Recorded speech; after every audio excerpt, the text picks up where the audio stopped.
Well, the Mets, they're somehow in the race, and I think to me, they're about the cutoff line. If you're below the Mets in the National League right now, you have a long way to go to get a playoff spot. It's really hard, I think. Couldn't agree more. Not that necessarily it's impossible because, the Cubs are 5 games back. The Cardinals are 5.5 games back. Even the Giants are only 4.5 games back.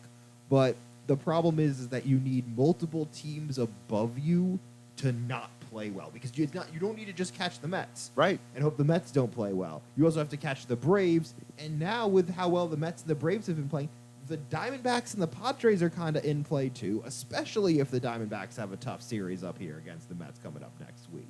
So, boy, and I'm so glad we resisted talking about the Mets. So here it is. We're finally going to get into it, and it's a little weird to do it with about 30 games to go, but I think it's a great point to look at the season because had you said this back in April going, okay, we're going to get to the end of August, heading to Labor Day, and the Mets are going to have a chance at the wild card. As a Met fan, you would Sign be me ecstatic. Right. Sign me up, right? So we're aware, and so the David Stearns, I think, has proven to be so far what we hope. This is everything is happening according to plan, and the Mets don't seem to be going over their skis too much or anything like that, right?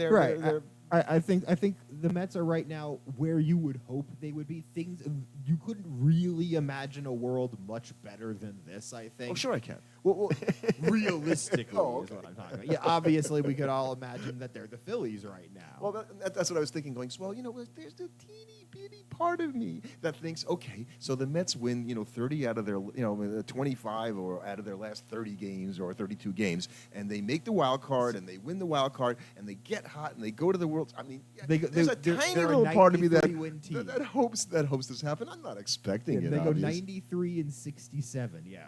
Okay. Well, so let's talk about reality. And so here's one for you, and I thought about this before because you mentioned the Pirates and the Cubs, even who are the worst of all those teams that are still sort of faintly have hopes. If you had to take the field so that the Giants, the Reds, the Pirates, the Cubs against the Mets to get one of the spots from this feels unfair because if I'm being honest, I don't think any of them get the spot. Okay. But I would take the Mets because they just simply have the inside track.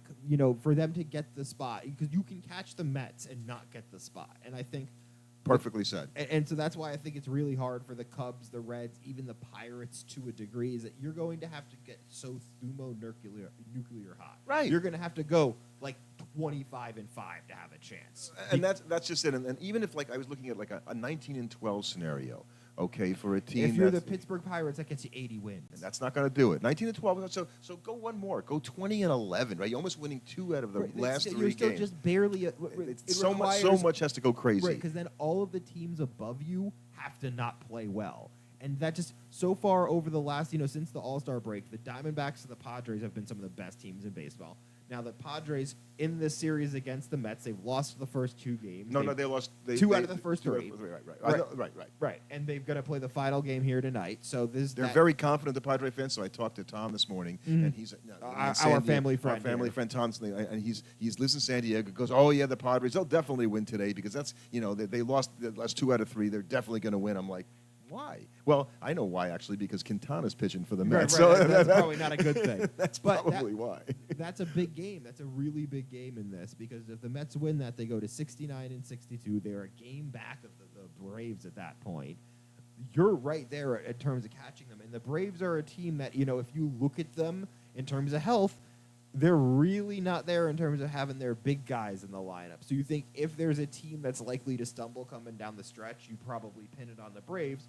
But the Braves pretty much just have to think, if we can just keep on keeping on. We always find a way to beat the Mets. We'll find a way to beat the Mets, and nobody's going to catch us. As long as we don't trip and fall down, nobody's catching us. And it's so funny because, like you said, we're recording this before the Met game, which we'll take a look at later. And so if the Mets were to win, and they're 69, you say, and 62, so now they got 31 games left. their 19 and 12 actually looks pretty good. Now you got 88 wins. Right, which would be a way better season than I think any And Met that should fan be expected. that you think that might do it, right? If they finish with 88, they will get that 88 third slot. and they didn't make the playoffs, I'd be like, you know what? Yep. Not a lot you can do. Right. So now 19 and 12 is pretty good baseball, better than they have played all season. In fact, all the teams would have to play better baseball than their winning percentages would suggest they can. Right, exactly. It's much more likely than the Mets do like something like 15 and 13 or something to that degree. Like it'd be like 17 and 14. Like, yes, it gives them a chance, but it's like, okay, yeah, you're on the border now, and things have to we break had right 85, for you. 86 wins. That was a nice year. Right. But that's, if you're being an honest Met fan, that's kind of where you expected a pretty good season to end up at before the season. I think we had them somewhere around 83, 84 wins before the season. Well, and that was contingent, I think, at the time upon Senga coming back and being a contributor to the Mets. So the fact that he's not going to do that at all is... So kudos to the organization for Right. actually patching it together. And so I went to opening day at Citi Field this year. It was really cold and windy, and the Mets didn't get very many hits as Freddie Peralta of the Brewers kind of shut them down. And Quintana, who's going today, he started and did not pitch particularly well, walking the world or whatnot. So let's just look at the opening roster for the Mets this year. And this is something kind of wild, Met fans, if you're looking at this. The amount of turnover that we've seen for this team over the course of the season. Because if you're looking at your infield, in the infield you had guys like Brett Beatty in the infield. Because you had Pete Alonso, McNeil, Lindor, and Brett Beatty at third. Now, McNeil at second doesn't sound like as strange a thing, but given how he had played for the middle part of this season... The first half, at least. Really, it's kind of wild. But then you also had guys in the infield like Zach Short and Remember Joey him? Wendell. Yeah. Both of those guys are now gone. And then you go to the outfield. You had Harrison Bader, Marte, and Brandon Nimmo. Well, Marte's been hurt and was summarily basically exiled from the team because we've never really seen him in the game. No, he's playing now. Rare. He's not an everyday. He's batting number 5 today. Actually, but he they hadn't dropped played- J.D. Davis down to number 6. Right, but J.D. Martinez. J.D. Martinez, or the number 6. Right, and then you also had guys like DJ Stewart and Tyrone Taylor. Now, Tyrone Taylor's been a useful player, but DJ Stewart's gone. Right, DJ Stewart's gone. He's in the AAA. Ben Gamel came in, and here's the thing: Ben Gamel was tearing it up in AAA. Finally, came to the Mets when they sent down Stewart, and then the Mets released him because they felt they had enough outfielders with Marte coming back. Gamel's now playing for the Astros, and he's playing great. He's like hitting and doing everything. Now, Right. he didn't do that, and the Mets had seen enough of him to know that he was not the answer in right field because he's a veteran player, and the Astros needed him with Kyle Tucker And then you had problems they have. Francisco Alvarez and Omar Narvaez as your catchers. And Alvarez, who's had, I think most fans would probably say at this point, a disappointing season for the Mets. I would say I'm a little No, he's 22, so I remind myself of that this is still learning, and his ability behind the plate far outpaced what I thought he was going to be able to do as a receiver when he came up last year. Right, which is something that we're all very excited about. And then obviously with pitchers, you had guys like Adrian Hauser, Jorge Now, that was a Lopez, David Stearns project, one Right. year deal. Michael Tonkin, Yeah. Jake Diekman. Yeah. Like all of those guys, there's so many guys that are just gone now. And I think Drew Smith is finally gone, right? Yeah, he's hurt out for the season, and I don't think he's got a contract for next year. And so what we all know what David Stearns did is he signed a lot of these one-year deals, and some of them will work out. Most of them will work out for the Mets if they didn't sign them for more than a year. I think right now, if they had actually the club option for Sean Manaea for the second year, they would rather have that than the player option because I think he's going to leave. I think he's going to leave, but I think they'll be in negotiations to try and re-sign him. He likes it here in New York. You're going to have money free to sign guys. So. As does Severino like it here in New York. Right, so I think there's a possibility that one or both of those guys come back next year, depending on contracts. I think I prefer getting Manaea back over Severino. Me but, too. You'll get what you get. And I think really, so I mean, for you right now, 31, 32 games left. How are you feeling? What is your, prognostication for the rest of the season, so to speak? I think that the Mets will catch one of the 3 teams, the Diamondbacks, Padres, or Braves, and get the third wild card. And get the third wild card spot. Okay. Yeah, and I think that's mainly because I think their offense, believe it or not, is consistent enough. Pitching-wise, everybody's nervous at this time, and they just put Blackburn on the IL, and Tyler McGill is going to get that start, and he's the one that the Mets always try to avoid, but he always ends up back pitching for the Mets. I think they can tape it together with enough pitching between now and the end of the season to do that. I think the best thing for the Mets is that I know they have games against the Braves still left on their schedule. And you've got some games, a game left against the Padres here, and then 3 against the Diamondbacks. So you have a bunch of games here. And I think you play the White Sox after that. Right, and so you have some very winnable games. If you can specifically win those games against these teams, I think the path is there for the tanking. And if I'm a Met fan and they made the playoffs, I'm happy. You don't need to win a series. Me too.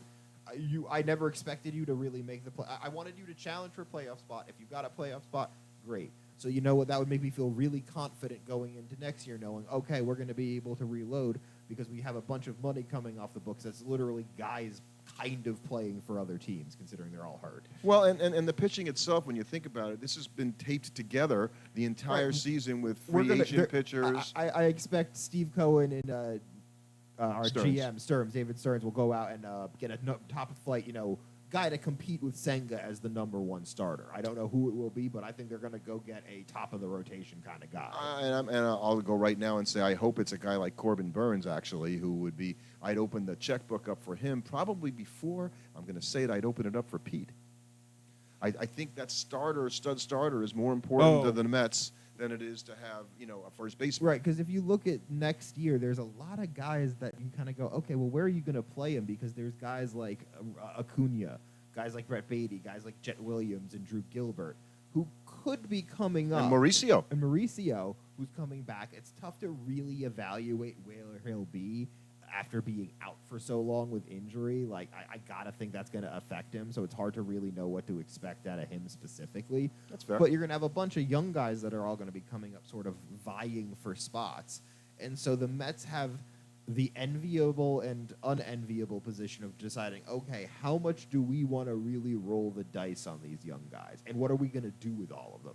Because a lot of them play similar positions, and you're staring down the barrel of, do we want to commit a bunch of money to Pete Alonso when we theoretically have guys both in the minor leagues and maybe even on the team right now that can replace him, and a guy like Vientos? Right. Well, we're talking about hitters, so let's talk about that first. And when you think about the Mets, they are. I've said they're ruthless all season in terms of how they just get rid of a player when he's not doing it. And I kind of like this ruthlessness that the Mets are showing.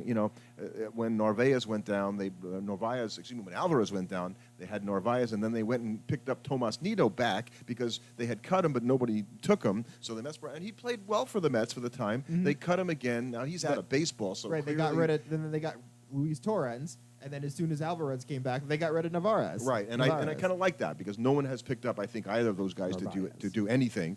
And they went out and brought in positionally Jose Iglesias on a minor league deal. He didn't even play in the majors last year. And he's been amazing for them. You just keep waiting for this guy to crash and burn, and he's just not, and he's a delight to have around. And it's given the Mets a lot of position flexibility because McNeil has not had to play second base as much as you thought of, and they needed him in right field when they had all the injuries to the outfielders. Right, that's really helped, and that means even at times you can rotate Iglesias over to third and spell Vientos late at games because as good as a hitter as he's been this season, he's still a project in the works defensively.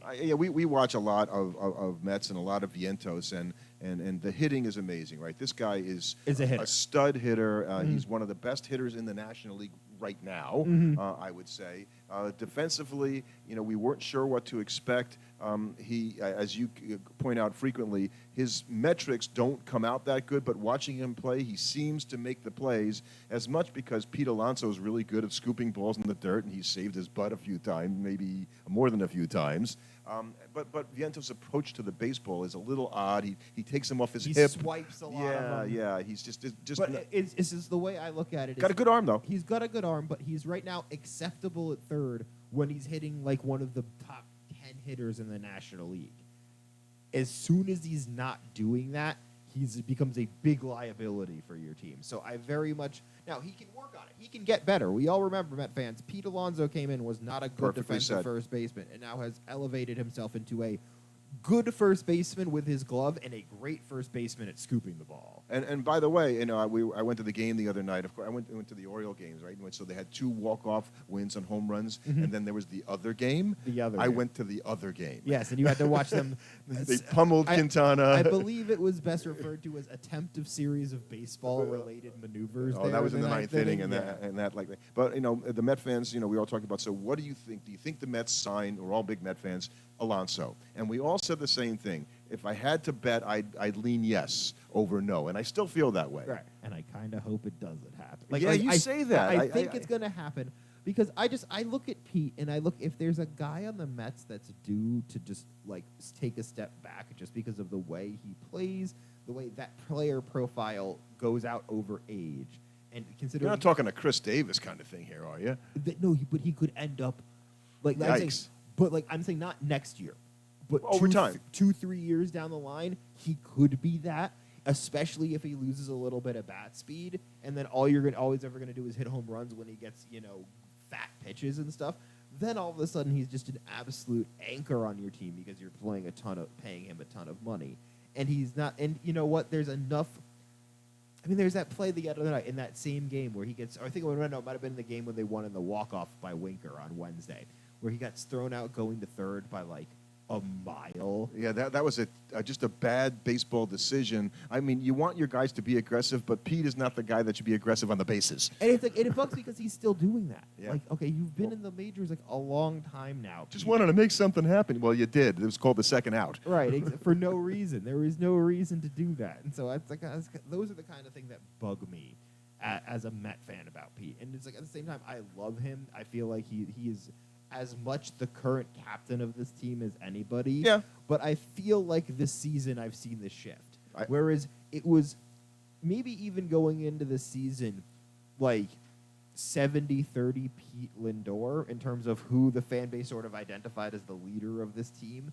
I think because of Lindor's play this season and people just watching and kind of becoming more aware, I think it's like 80-20 or 90-10 Lindor now. Most people look at Lindor as the unequivocal captain and leader. Well, I think he's the leader, and we always say that, when Lindor started the season so poorly, he couldn't really be a leader because he was so bad that he had to fix himself. And so when Nimmo was going good at one point this season, because he had a terrible start also, but he had a good stretch, which now he's been on a bad stretch for a while. I saw them as co-captains. I mean, Nimmo's there for another 6 years. Obviously, Lindor's going to be there. They seem to really get along. And like you said, I felt like Pete kind of receded to the third guy, on the team when he was sort of like the hometown hero with the 53 homers as a rookie.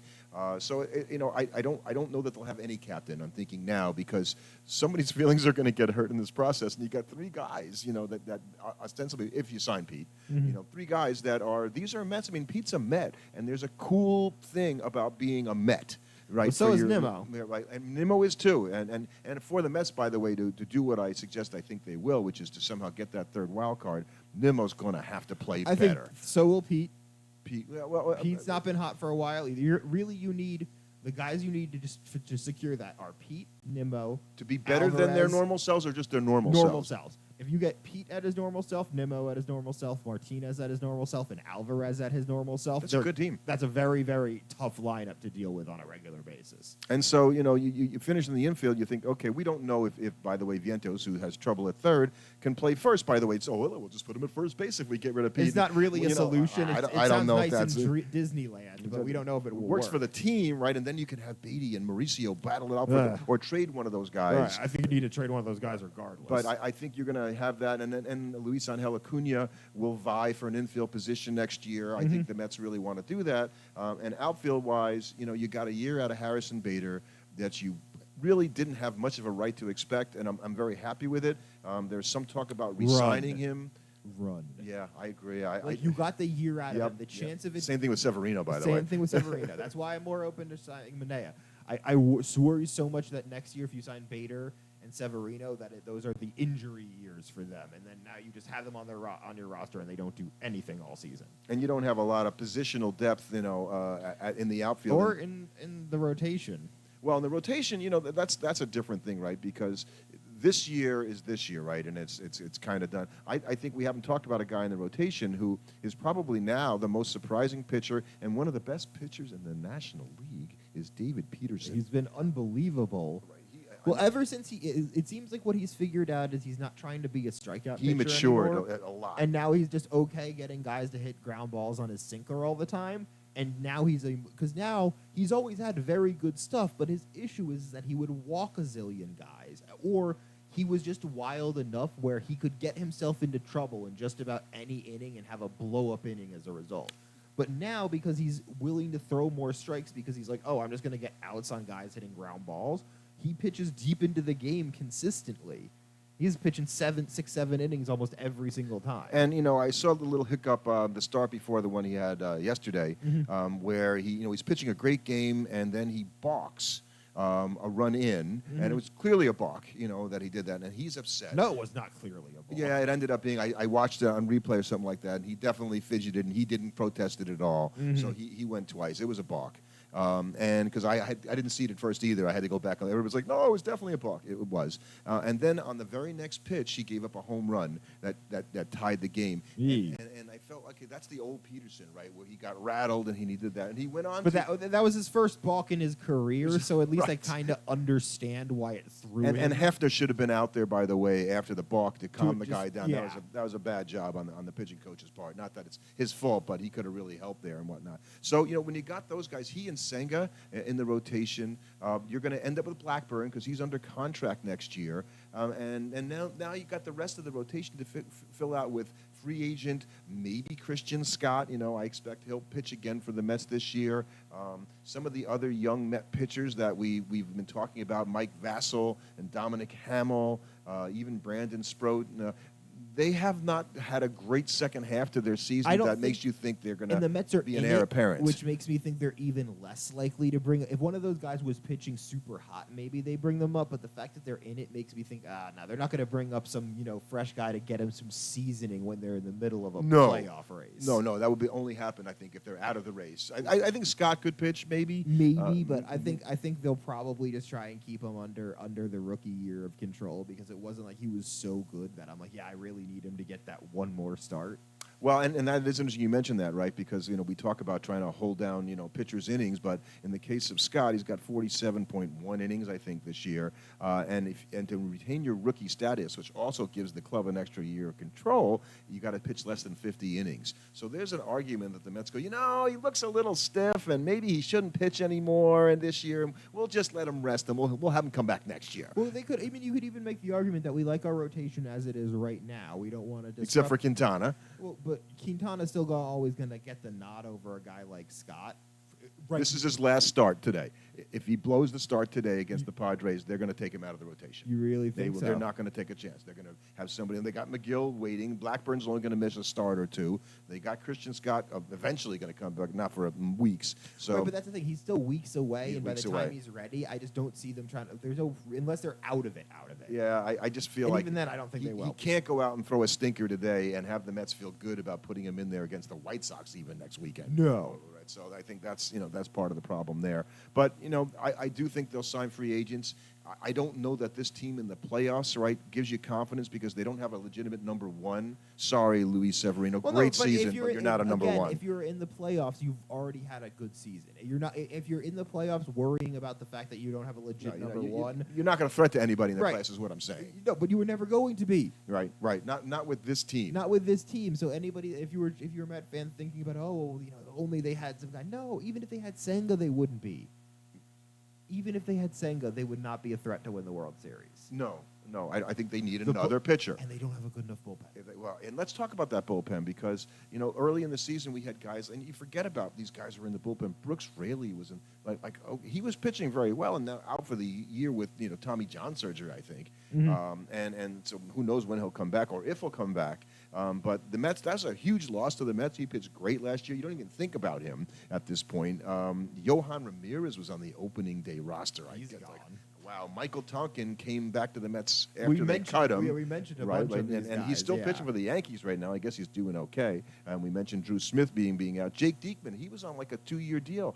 And he came in and couldn't throw a strike. The Mets just cut him. And they cut him, for the people that were paying attention, they cut him a couple days after he struck out Aaron Judge to win to get the game against the Yankees, and the Mets just got rid of him after he had one more bat. Ruthless. And Jorge Lopez, the unfortunate incident when he threw his glove into the stands, and the Mets. Hey, that's unfortunate. That seemed to spur the season turnaround. For him, it is because he ended up in Chicago, where he's been great for the Cubs. So clearly the Mets were right to bring this guy in because they thought he had something left, and that was just a bizarre. There's a whole sequence of events when he got kind of kicked off the team. They still have Ottavino on the team.